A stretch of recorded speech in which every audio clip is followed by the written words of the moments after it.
So for people interested in snowshoeing or people that like to snowshoe and are looking for new areas to either kind of get better at snowshoeing or for those that have been doing it for a long time, the city of Bloomington actually offers quite a few areas that are really great for doing that. A lot of the examples that we would have in the city for that would be areas along the Minnesota River Valley, such as Pond Dakota Mission Park, Parker's Picnic Grounds. You have good areas up on top of the bluff, such as at Pond Dakota Mission Park, where we are right now, where you can do a lot of kind of off-trail snowshoeing if you want, on-trail. You can walk around pretty much wherever you want out here. And there's just a really scenic vistas of the river valley, really beautiful setting. And in each of those areas also have trailhead access areas to get you on the trail down into the Minnesota River Valley, where you can walk along the trail and also make your way just all the way for as many miles as you actually want to travel and have just beautiful views on snowshoes, because it makes the trail walking a lot easier, especially after kind of bigger snow events and in years where we had quite a bit of snow, such as this year actually. It's a pretty good time to come out and do some snowshoeing.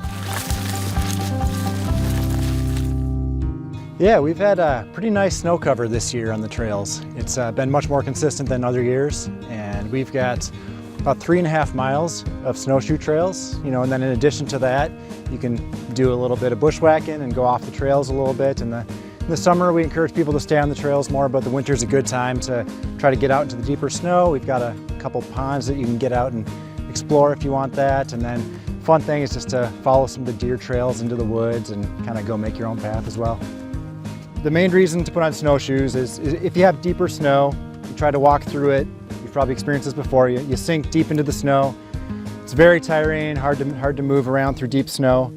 Snowshoe basically helps you kind of float on the surface of the snow, so it's going to increase the surface area of your body weight, and so spreads you out, so you kind of really are floating over the top of the snow.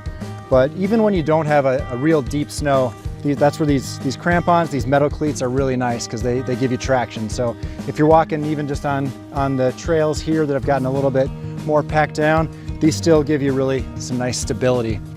We rent snowshoes here at the Nature Center, and we've got lots of different sizes, so there's something that'll fit everyone. We actually do the rentals online, so you go to threeriversparks.org.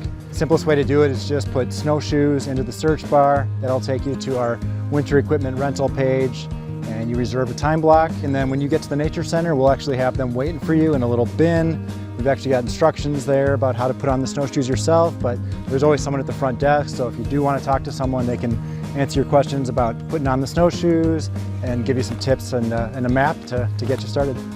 For me, the number one reason to go snowshoeing would be just, I love winter, and this is really just a super easy way that really anyone can get out into nature in winter. I love all the seasons here, but winter really is special in the park.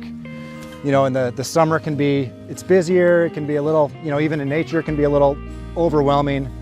In the winter, there's a stillness. It's just a little bit easier to focus and to find some really cool things out there. One of the neat things about winter, of course, is you have the snow cover, and so you get this really nice sort of blank palette, and anything that is still out and moving is just much easier to find on that snow. So you might find tracks are much easier. I've found that I'm much more likely to see the coyotes or the deer trotting across one of the frozen ponds. So just an awesome time to see wildlife. I think sometimes if our experience of winter is really constricted to roads and sidewalks, you sometimes forget that things like ice and snow and frost are really beautiful if you see them in the right setting, and you go out into the woods and you start looking at the frost on the leaves and cool ice formations on our ponds, and it really reminds you of how beautiful winter can be.